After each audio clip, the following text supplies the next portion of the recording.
Bom, então, boa noite mais uma vez, né? Como foi colocado, o nosso encontro aqui é mais espiritual, né? Então, a gente tem que considerar também o que a gente não enxerga, né? E vamos tocando as nossas ideias. E como eu prometi para vocês, hoje seria a complementação do primeiro encontro, que foi segunda-feira passada, da qual o assunto era falar sobre a autoestima. Eu posso pensar em mim? Era esse o título. E o que nós vimos no primeiro encontro?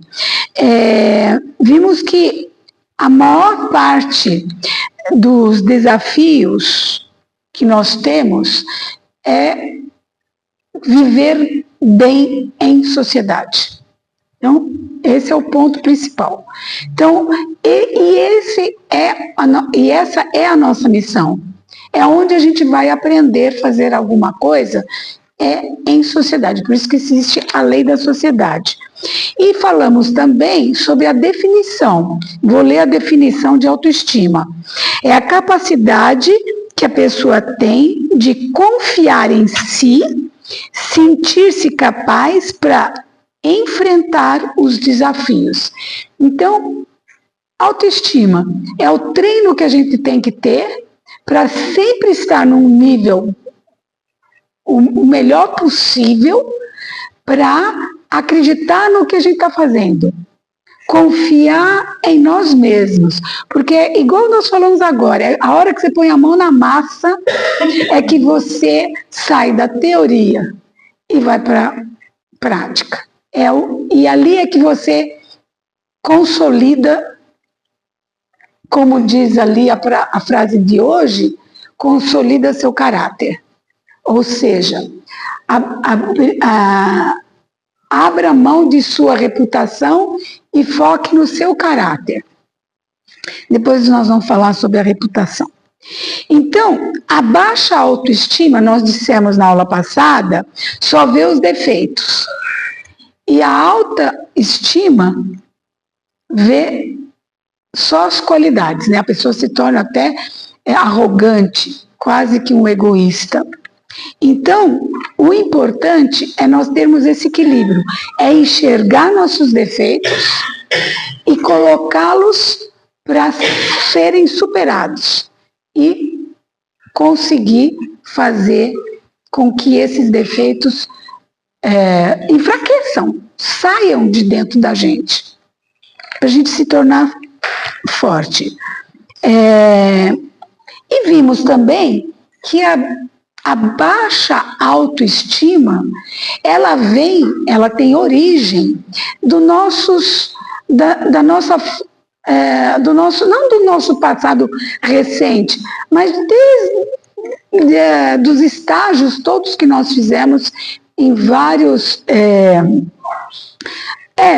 corpos, em vários mundos, em vários, né?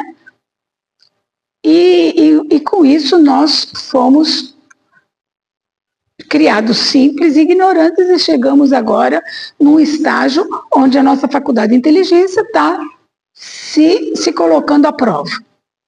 Bom, foi isso que nós falamos.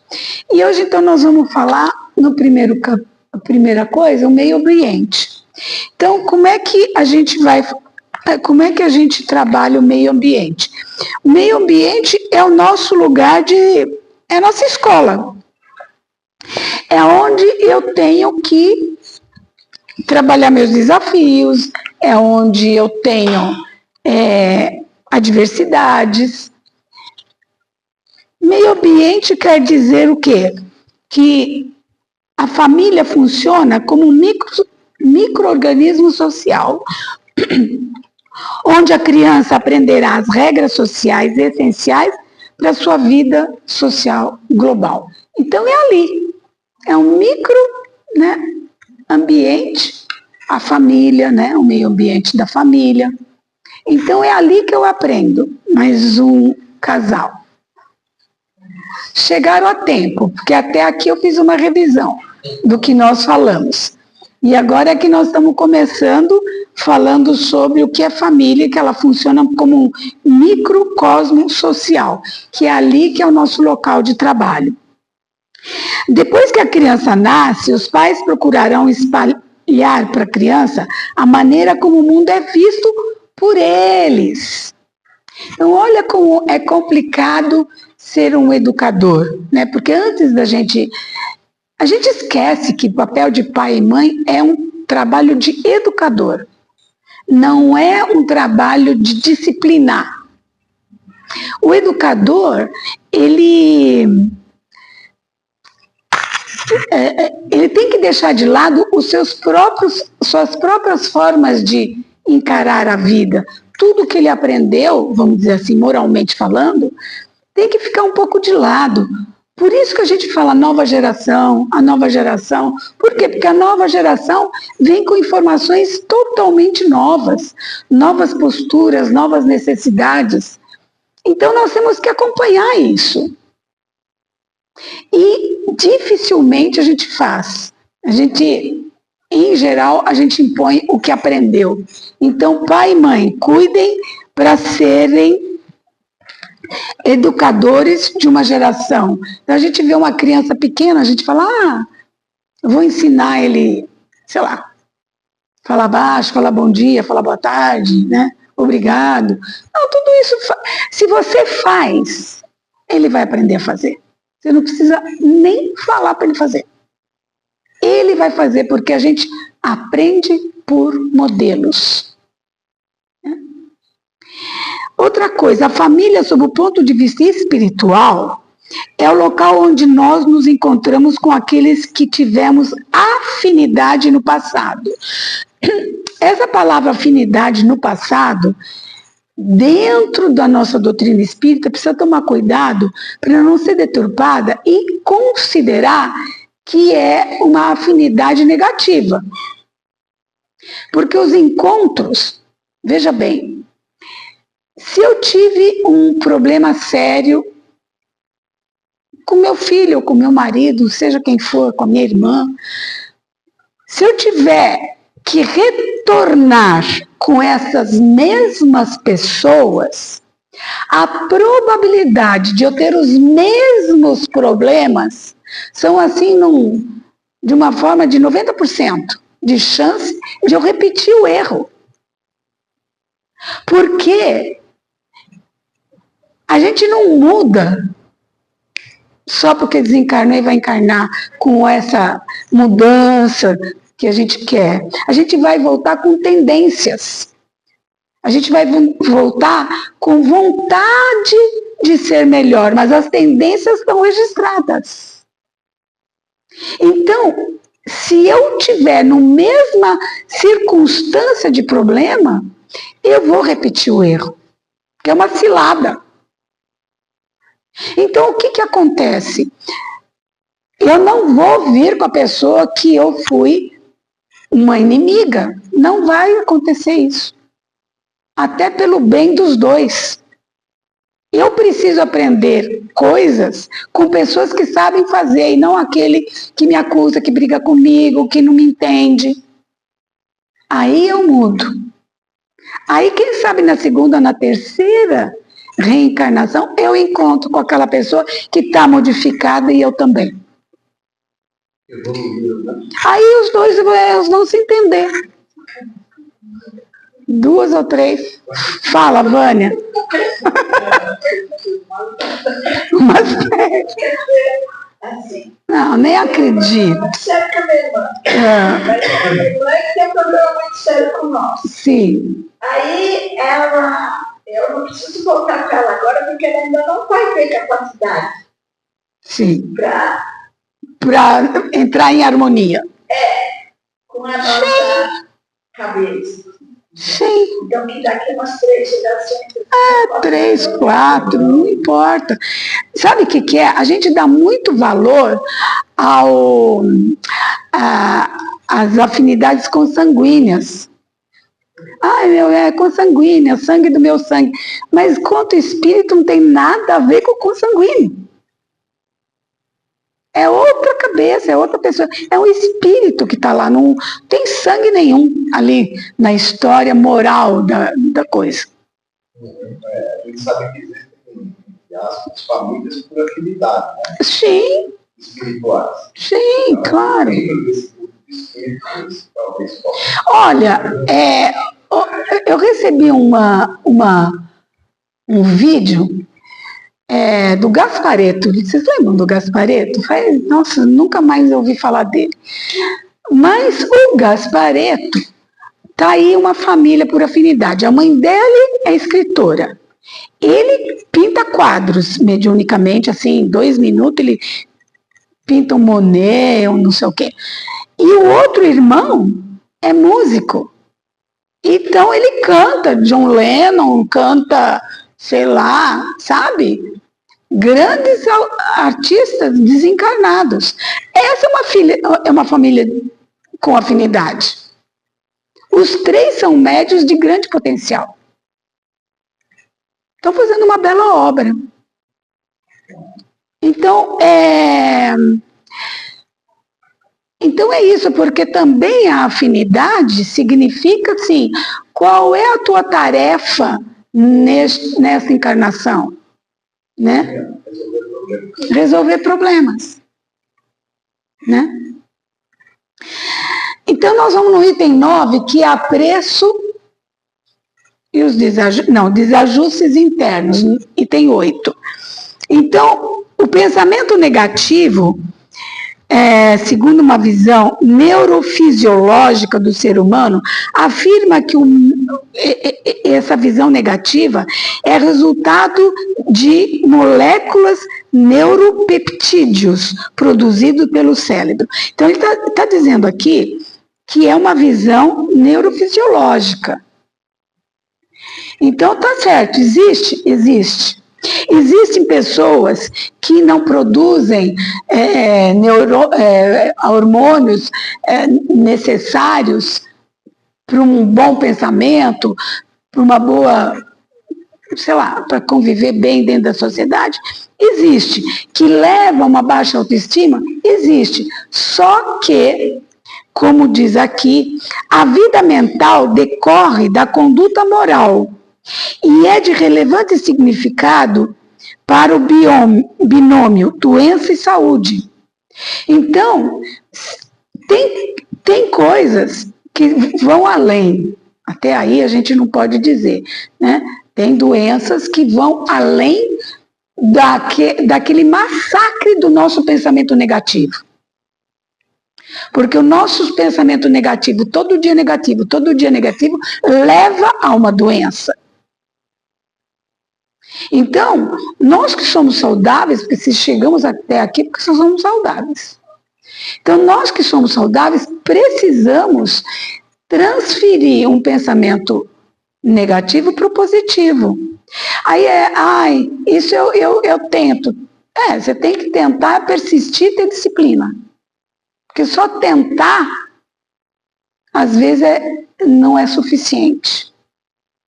Tem que ter disciplina de fazer essas mudanças. Nós vamos ver. Porque tudo isso são pensamentos positivos, são energias que vão harmonizar o nosso sistema como um todo. Né? Então, quando eu tenho uma dor qualquer dentro do meu sistema, tem livros que falam sobre qual é a doença daquele corpo. Então, por que você tem dor de estômago? Por que você tem azia? Porque, sabe, tem livros que falam, porque você tem esse tipo de pensamento, você tem essa forma de ser. E aí você tenta entrar em equilíbrio por conta disso. Tanto é que diz assim, quando se identificam essas possibilidades que são inatas, pode-se alterar profundamente as manifestações negativas, tornando-as enobrecidas e positivas. Porque produzindo neuropeptídeos que irão cooperar com os objetivos propostos. Então, o que está querendo dizer? que nós temos essa capacidade. Nós podemos identificar essas tendências. Por quê? Porque às vezes elas fazem parte do nosso caráter. Ela ainda não é uma doença, mas faz parte. E como nós falamos do educador, o educador, se ele for preparado, ele vai ver essas tendências desde que da criança. É por isso que hoje nós temos a inteligência um pouco mais trabalhada para cuidar dessa parte. Porque senão as coisas se repetem, se repetem, se repetem. Porque se eu passo para o meu filho, os meus descendentes, os meus alunos, tudo aquela carga, vamos dizer assim, ultrapassada, as coisas vão continuar iguais. Não tem como ser diferente, porque aquela pessoa vai aprender tudo o que nós falamos. Então, ele vai sofrer muito para fazer uma mudança. E às vezes nem tem consciência que precisa fazer mudança. E é por isso que eu não sei o que vocês pensam. Aí já estou falando de mim agora, fora do texto. Mas quando a gente vê tanta guerra, tanto desentendimento, tantas leis fora de uma racionalidade, olha, eu vi num noticiário anteontem que na Indonésia um casal de jovens, levaram cada um deles 100 chibatadas. Saiu no Google, eu assisti, na internet. 100 chibatadas cada um. Adivinha por quê? Porque é mais ou menos isso. Porque fizeram antes do casamento, né? Fizeram antes. Vê se isso é possível no século XXI fazer um negócio desse.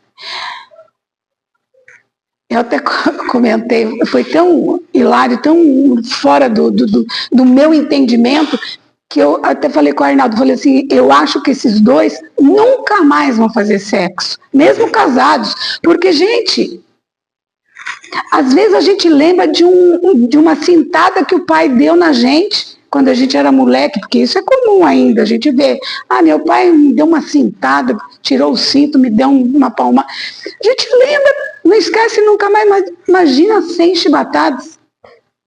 Como é que fica? 100, 99, 100. Hã? Mas isso também é um pouco da cultura deles. Islâmicos, né?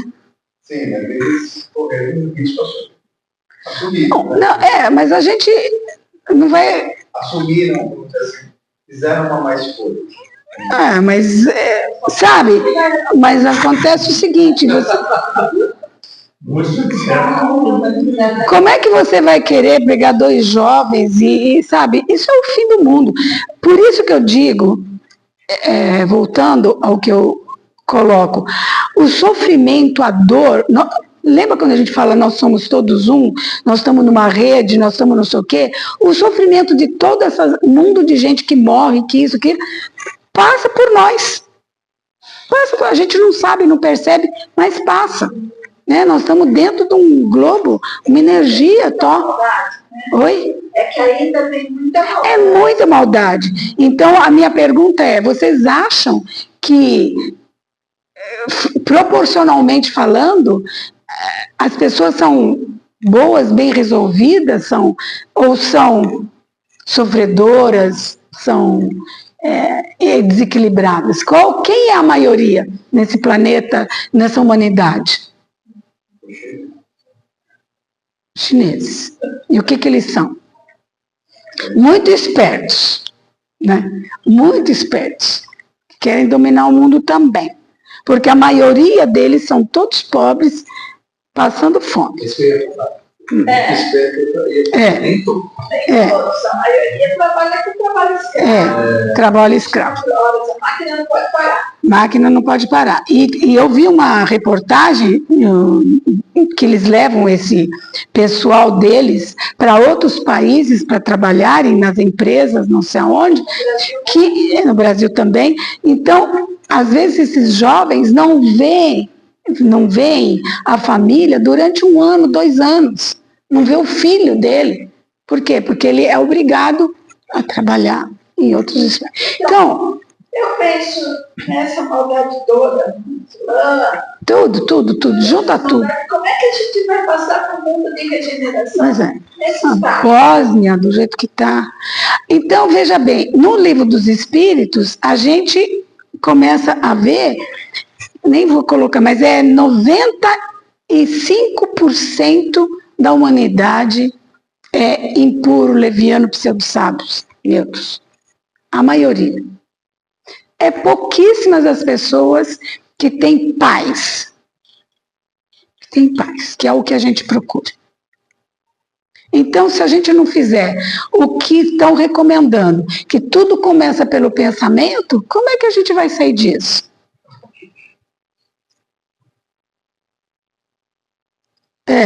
Vamos lá. Agora, e outra coisa, né? Porque já que estamos falando de autoestima, porque o número 9 vai falar de apreço, aceitação, afeto e atenção, que são as 4 coisas, atos, que são necessários para a gente aprender como técnica, trabalhar essa autoestima. Então vamos ver. Apreço a si significa que temos que aprender a fazer o contrário. Temos que fazer o contrário no sentido assim, ter apreço por nossos talentos, pelas nossas qualidades físicas, pelas nossas qualidades mentais, nos alegrando serenamente por nosso sucesso, sem, contudo, nos vangloriar. Quer dizer, quando a gente faz esse apreço a si mesmo para criar autoestima, nós temos que ver tudo que nós já fizemos de bom, não ficar fixando o negativo. Porque coisas boas nós fizemos. Isso você pode ter certeza. Mas tenta lembrar as coisas boas e fixa nelas. Né?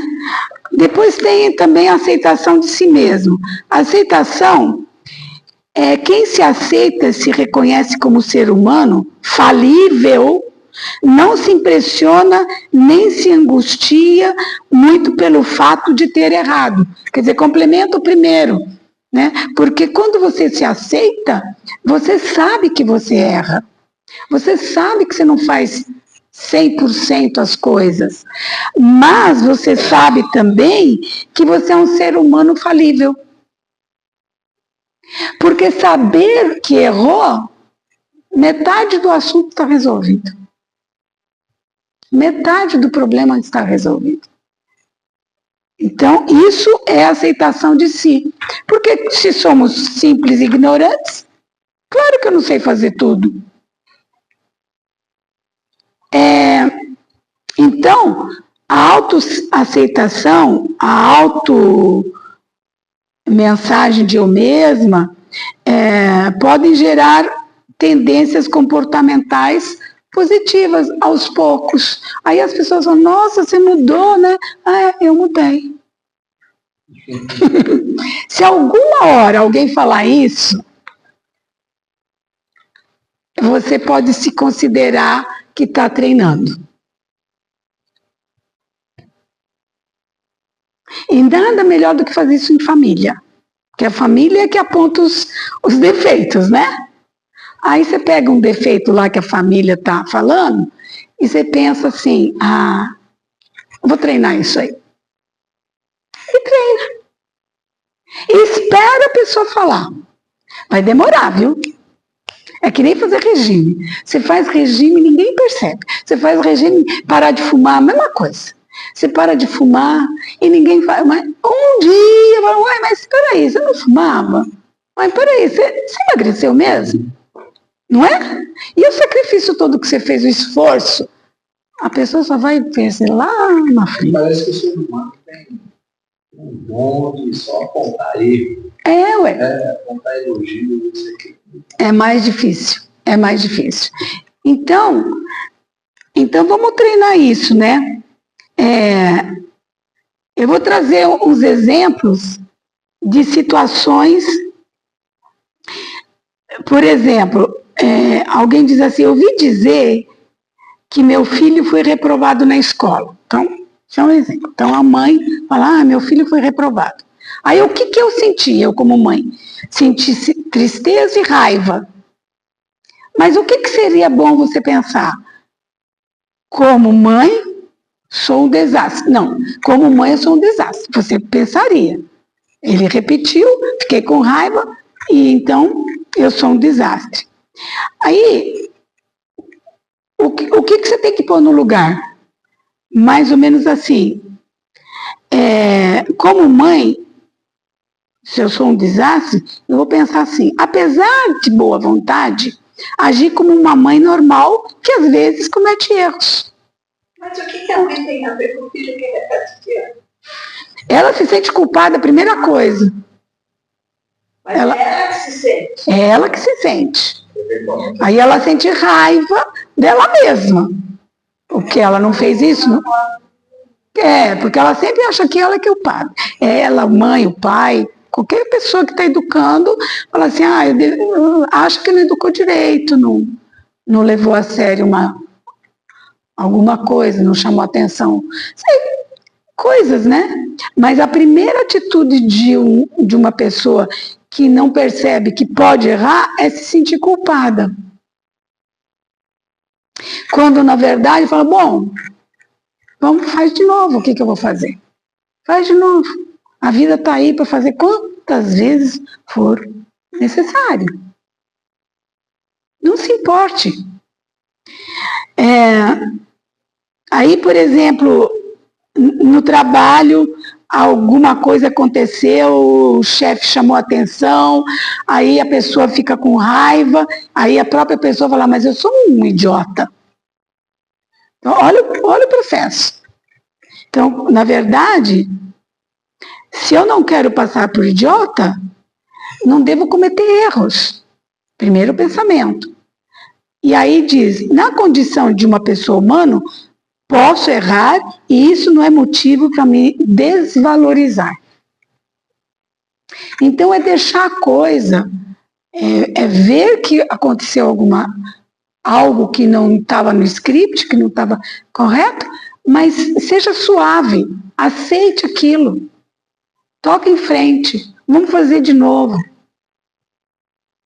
E aí a autoestima sobe, porque senão você fica ali remoendo, sentindo que você é responsável, que você tinha que fazer, você que papapá, e esquece que o outro é uma individualidade, né?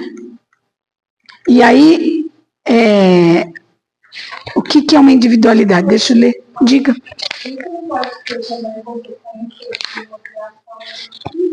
Claro, é mesmo.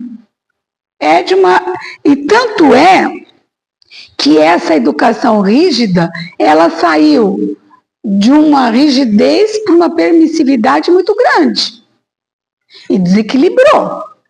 Porque hoje também tudo pode, tudo é fácil, tudo não sei o quê. O equilíbrio é que... E a gente aprende equilíbrio depois que a gente passa pelas duas pontas. Isso também é verdade. É uma coisa que pesa mais na mulher. Porque... É muito difícil falar com um pai vai pensar que é a culpa dele. Eu acho que tentar nossa, tem que culpar muito mais a mãe. Sim. Mas isso também está saindo, está se diluindo, né?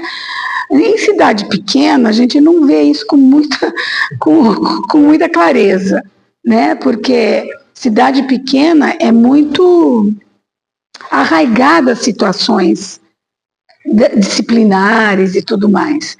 Mas, observando assim o movimento em geral, está tendo grande mudança nesse machismo todo. Está tendo grandes mudanças. Eu acho que tem uma grande diferença aí. A visão, vamos dizer assim, no geral, né? A visão masculina é completamente diferente da visão feminina, em todos os aspectos. Uhum. Então a gente vive um problema diferente do problema que a mulher esteja passando igual, por exemplo. Sim. A gente tem visões diferentes do mesmo problema. E soluções diferentes. E soluções diferentes. E isso é salutar. É bom, é bom. Agora, o que não pode é falar assim, eu trabalho o dia inteiro, você ficou em casa o dia inteiro. Tudo é trabalho.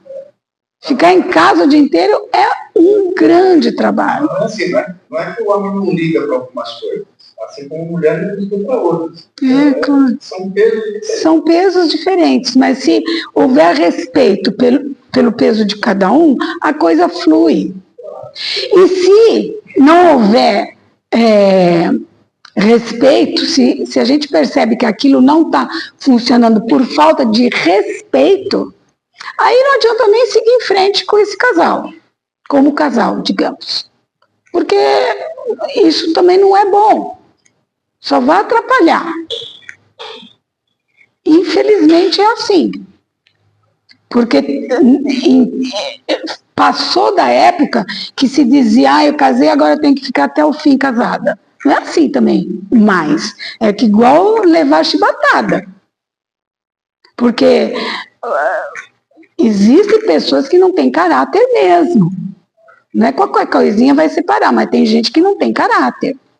Né? A gente sabe de muitas coisas, assim, e narcisistas e tanta coisa mais. Enfim.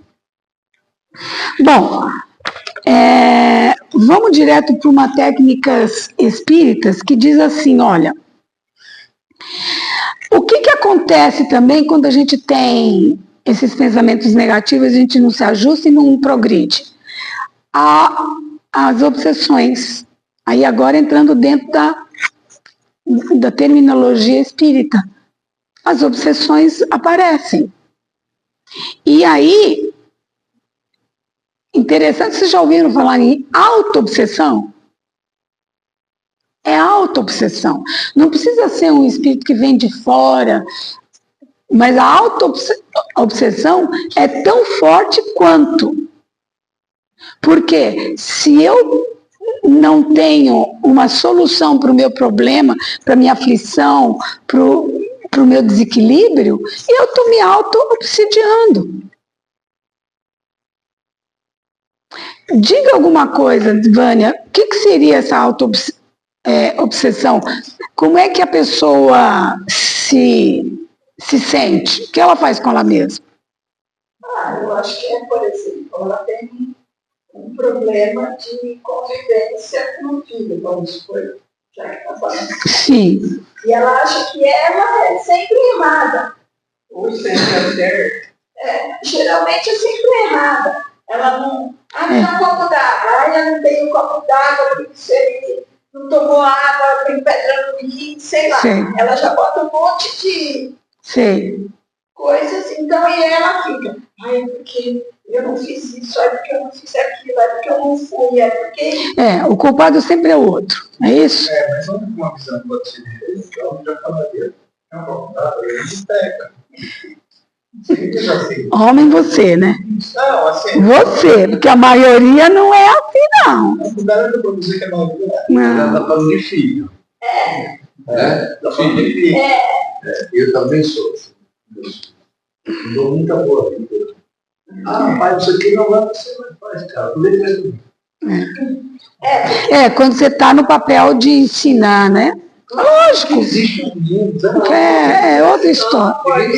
Das cabeças. Auto-obsessão. Pode ser comparado com o tal do estoque, que é o transtorno obsessivo compulsivo.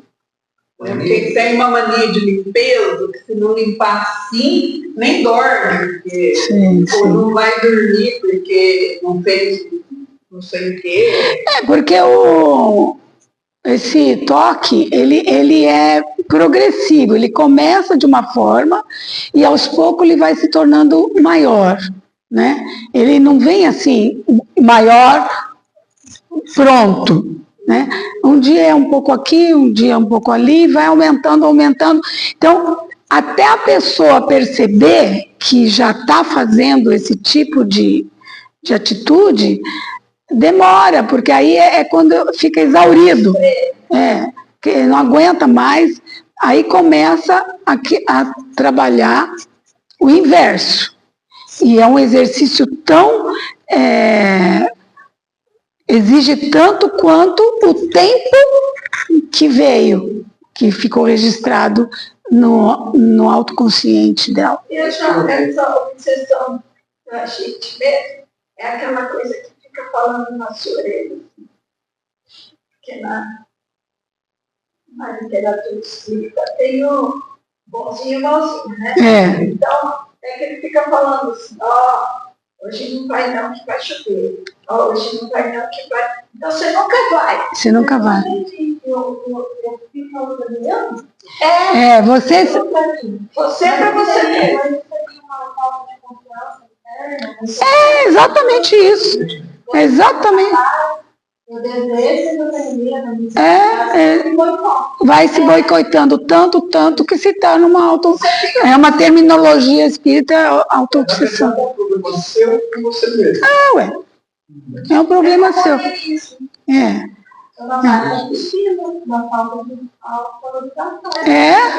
Isso mesmo. Então tudo isso vem... Tudo isso vem pelo pensamento. Então, resumindo tudo, a nossa faculdade de pensamento é que precisa ser trabalhada, como diz aqui, cada qual é aquilo que pensa. Importante nos habituarmos a pensar bem, a fim de que o bem se instale na mente e nas palavras que proferimos. Então, o Allan Kardec, assim como os grandes iluministas, os grandes pessoas que nem Buda, por exemplo, falam a mesma coisa. Olha o que ele fala. Somos o que pensamos. Tudo que somos vem do nosso pensamento. Com nossos pensamentos fazemos o mundo. Isso é o pensamento de Buda. Então, eu trouxe isso para mostrar que, assim, onde nós formos pensar em termos filosóficos, nós vamos encontrar pessoas que sempre vão dizer, o pensamento é que faz tudo. E na autoestima, principalmente. Quer ver uma coisa? Então, o que a gente precisa fazer? Conquistar novos níveis de conhecimento e sentimento. Nível de conhecimento, gente, nem que seja estudar violão. Você tem que ter coisas que saem daquela rotina maçante do seu dia a dia, que às vezes você não sabe que você está reclamando justamente porque você faz uma coisa que cansou já. Mas tá no automático, levanto, já vou andando do trabalho, volto, faço almoço, já volto, todo dia, tudo igual, como diz a música do Chico Buarque. Então, às vezes nós precisamos colocar alguma coisa nesse meio para fazer, sabe? Ai, que delícia! Estuda uma pintura, né? Tocar um instrumento, alguma coisa que tire você daquela coisa... Oi? Eu não ouvi. Eu também preciso ouvir. Nananina não. Compra uma máquina de lavar nova e a secadora do lado. Outra coisa, conquiste... Bom, isso eu já falei. Quanto mais se foge do problema, mais difícil se torna equacioná-lo. Então, você tem um problema, vai logo, vai, resolve. Vai. E olha, é por isso que o trabalho do terapeuta é importante. Porque às vezes a gente não percebe que está com um problema. Acha que aquilo faz parte. E quem está de fora... Oi? A pessoa muitas vezes coloca uma posição de vítima. Sim, putz. Uma pessoa vitimizada é terrível. Nunca mais ela enxerga nada. E aí, assumir uma responsabilidade, agir com inteireza e valor. Quer dizer, percebeu, sentiu, considerou, conceituou, vai lá e faz. Resolve. Hábito saudável de meditação também é uma coisa importante. Não usar mecanismo de fuga. Mecanismo de fuga, então vou mudar de casa, vou mudar não sei o quê, vou pintar a casa, vou não sei o quê. Isso não resolve o pensamento. Né? Pensamento é adquirir um conhecimento novo, um desafio novo. Vai estudar línguas, inglês. Eu estou estudando um. Nossa Senhora. Meu Deus do céu. Eu estou estudando italiano. Se alguém quiser estudar italiano e quiser conversar comigo, estou disposta. Viu? Assertividade. Então, assertividade trata-se da vontade decidida de quem quer fazer valer seus direitos, expressar suas opiniões e seus sentimentos. Isso é muito importante. Eu vou, como é que se diz? Eu vou esmiuçar isso aqui no sentido seguinte.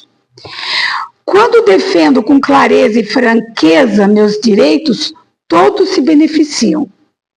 É importante, porque muitas vezes a gente prefere ficar quieto, não falar o que pensa, achando que vai resolver o problema. O problema vai se resolver sozinho. Botar a poeira tudo debaixo do tapete. Então, quando defendo com clareza, tem que saber defender. Tipo assim, olha, amanhã eu vou falar para tal pessoa isso, não fala na hora, não precisa, porque realmente no calor do negócio, fica... No dia seguinte, olha, lembra que ontem eu queria retomar esse assunto? E vai e fala, com clareza. Outro, quando sacrifico em demasia meus direitos, permito que os outros se aproveitem de mim. Aceita?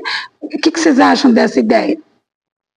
Quando eu sacrifico meus direitos, permito que os outros se aproveitem de mim. Mas você abre... Você abre mão de você, você abre espaço para que os outros tomem conta de você. Aí, ó, isso é uma coisa que as mãos fazem também. Exato. Como que faz? Abrir mão disso mesmo. E muito. O educador atual é. A gente saber pôr limites. Mas para falar, aquela frase anterior, quer dizer, você tem que com clareza defender teus pontos de vista. Porque se você se cala o tempo todo, o outro continua sempre... Sabe aquela pessoa que não sabe pôr limite no sentido... Não, isso não. Isso não. Às vezes a gente fica com vergonha, com medo, ou... vão achar que eu sou chata. Não quer magoar, é demais isso. Não querer magoar é terrível. Mas você sabe que hoje em dia, só de se falar a verdade... Está magoando. A pessoa está se sentindo ofendida e magoada por escutar a verdade. Aí eu pergunto, aí você não fala para não magoar. E se você fala, você é um dinossauro. Aí você quer que a tua meditação toque a pessoa foca no teu caráter. Abra mão de sua reputação. Eu falo. Mas tem que saber falar também para não ofender. Mas tem que falar sim, porque não pode. Olha, nós temos o direito de ser respeitados, independentemente da idade, do sexo, das condições econômicas ou de nível de instrução. Então, todo mundo tem direito a ser respeitado. E para você se fazer respeitar, é você saber se colocar. Saber falar, saber argumentar, ter argumentos. Olha, foi tão interessante, eu passei por essa experiência, uma menina de 12 anos, ela deve ser um gênio. A mãe dela falou assim, vamos, não sei o quê. Aí ela dizendo, não, porque eu não quero. Tinha ali um desentendimento com a mãe e a filha ali. Aí eu estava perto e conhecia também, me dei ao direito, falei para a menina de 12 anos, olha, a tua mãe não está falando isso para você se sentir assim, assim, assim, é porque você vai voltar, é só que agora tem que ir, porque é hora do almoço, não lembro a história aí. Aí ela virou para mim e falou assim, nossa, você derrubou meus argumentos. Olha o que essa menina de 12 anos falou. Você derrubou meus argumentos. Eu vou com a minha mãe. Gente, não dá um nó na gente? É lindo de ver. É lindo. É assim que tem que ser. Oi? Olha, temos o direito de decidir se queremos ou não justificar nosso comportamento, desde que não faltemos com devido respeito aos outros. Então, se eu falo alguma coisa, alguém se ofendeu, eu tenho o direito de justificar o que eu falei.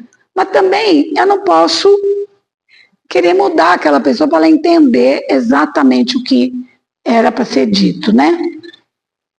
Então, há uma série de habilidades assertivas que são importantes. Então, a gente tem que ir fazendo. Por exemplo, saber desarmar uma cólera. Então, alguém está com uma raiva de você, está soltando fumaça. Nesse momento, então a mensagem, tem mensagem direta e mensagem indireta. A mensagem direta diria assim: neste momento estou sentindo muita raiva e não estou em condições de me comunicar satisfatoriamente com você. Vamos deixar um pouquinho, quando tudo esfriar a gente conversa. Isso é uma mensagem direta e sem ofender e sem chegar a aumentar essa cólera. Né? Porque a mensagem direta seria: não concordo, você não está entendendo, blá, blá, blá. Então, aí dançou, não vai para lugar. Outro, por exemplo, saber se proteger da cólera. Uma mensagem direta: falaremos disso em outra ocasião, quando você estiver mais calmo. E quando eu também estiver mais calmo. Pronto. Encerra ali.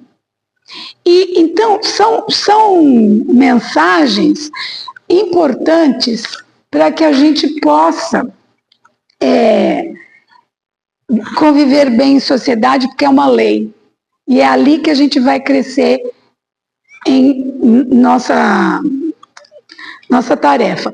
Tem uma frase da Joana de Ângeles que ela diz o seguinte: todos que pretendem alcançar paz e alegria amadurece pouco a pouco, enfrentando problemas e solucioná-los. Então, esse pouco a pouco que é importante. Então, a Joana diz: você vai ter problemas? Sempre. Você tem condição de solucioná-los? Sim. De um dia para o outro? Não. É pouco a pouco. Porque a gente vive em sociedade, às vezes você aprendeu, mas o outro ainda não aprendeu. Aí o problema continua. Então eu tenho que fazer um esforço, esperar o outro também crescer, com o meu exemplo, com o meu modelo, com a minha forma de ser. Né? A solução do problema é que evolui, na verdade. Os problemas existem sempre, né? A solução dos problemas. Você tem sempre problema. Mesmo com... Olha, nós estávamos falando da minha mãe, né? Que vocês perguntaram. Ela está numa casa de repouso, não fala, não responde, não se alimenta, nada. Ela não tem reação nenhuma. Mas assim, aí você diz assim: ela está se esforçando por alguma coisa? Isso eu tenho certeza.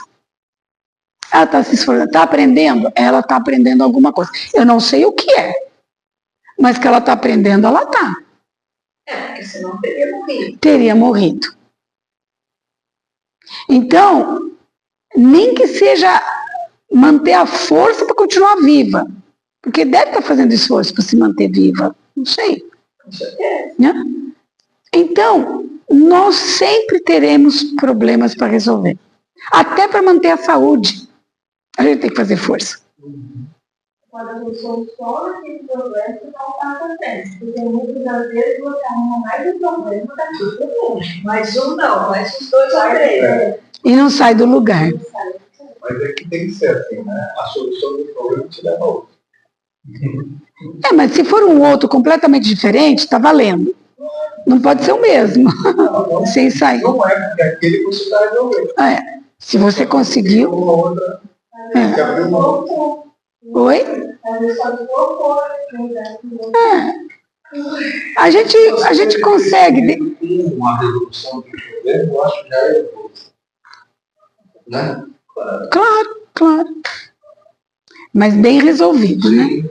Então, gente, a gente tem que saber, tem que querer e tem que amar.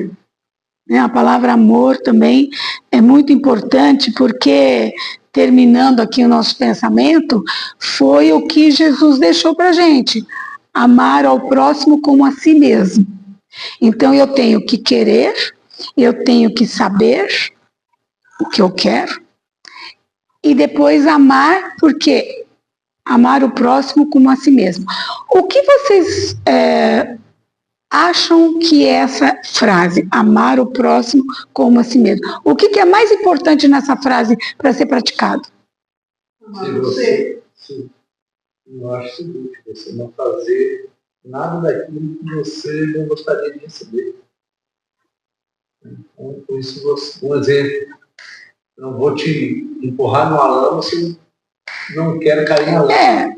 Não faça o outro, mas aqui, amar o próximo como a si mesmo. Quem mais vai dar outro palpite? Mais importante é amar a si mesmo. Então, para você amar o próximo, você tem que se amar. Isso primeiro de tudo. Então, não é aquela coisa romântica: amar o próximo, que lindo, sou educada, eu amo todo mundo. Não é assim. Eu só posso conseguir fazer isso se eu me respeitar, se eu me amar, se a minha autoestima estiver boa, se eu trabalhei para respeitar o próximo. Se eu não fiz isso, eu nunca vou amar o próximo. Eu ia falar, eu acho que o principal ponto é justamente esse, o respeito. A partir do momento que a gente se respeita, a gente coloca a questão, a gente falou do limite, e a gente começa a compreender também o respeito do outro. Pois é, Val, é uma troca de palavra, respeitar e amar.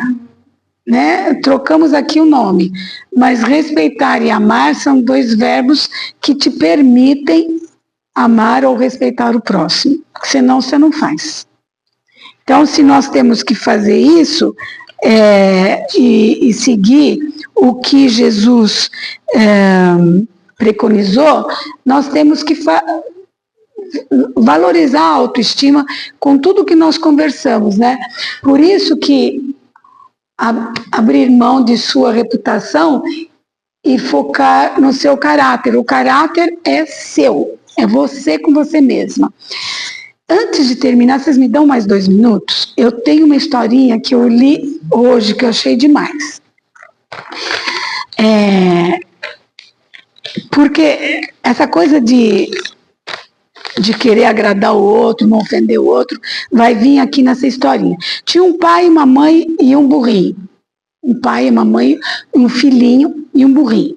Então, o pai resolveu colocar o filhinho pequenininho, de 5 anos, no burrinho, e foram andando, porque eles estavam indo para um lugar, para outra cidade, um outro bairro qualquer. Aí, passando assim, as pessoas dizem: nossa, pegar um burrinho e deixar uma criança em cima com os adultos, deve estar cansado os adultos. Criança é energia, gosta de correr, deviam de trocar, né, de lugar. Aí o pai ouviu isso, pegou, tirou o filhinho do burrinho e pôs a mãe no burrinho e foi continuar a viagem. Aí, passando por uma comunidade, meu Deus do céu, colocar uma senhora no burrinho e deixar o homem que trabalhou o dia inteiro, cansado, e puxando o burrinho, isso é desleal. Ele pensou: vou fazer o seguinte, tirou a mulher do burrinho e ele sentou no burrinho. Aí tá bom, tá andando, continua a viagem. Aí o povo levanta e fala assim: poxa, Mas você não tem um pouco de amor à tua família? Você deixa os dois andando e você todo belo, fogoso no burrinho? Isso não se faz. Aí ele pensou, ele falou, quer saber de uma coisa? Eu vou fazer o seguinte, nós três vamos em cima do burrinho. Vamos subir os três. Nós três vamos sentar no burrinho. Tá bom, lá vai os três no burrinho e tal. Bom, vocês não têm pena do burrinho? O que é isso, maltratar um animal desse jeito? Olha quanto peso. Vocês não têm um pouco de bom senso, né? Veja bem, desse jeito vocês não vão conseguir. Aí ele pensa bem. Ele fala, então tá bom, vamos fazer o seguinte. Vamos andar nós três do lado do burrinho. E ficaram os três andando. E o burrinho lá, belo e fogueiro, andando sozinho, né? Sem nenhum passageiro em cima dele. E assim, provavelmente, alguém vai falar de novo. Mas que gente burra. Desprezando uma condição de não se cansar, né? E assim é. Você nunca vai agradar todo mundo. Não adianta querer agradar. Faça o que você precisa fazer e resolve o teu problema. Não se importe tanto com a opinião dos outros. Por isso que é a reputação, porque normalmente fala, não, vão falar mal de mim. Oh, e aí? Vão falar mal de mim. Então, essa historinha é para ilustrar, deixa quieto, faz o que você precisa fazer, que você é que vai sentir as dores das tuas decisões. Amém.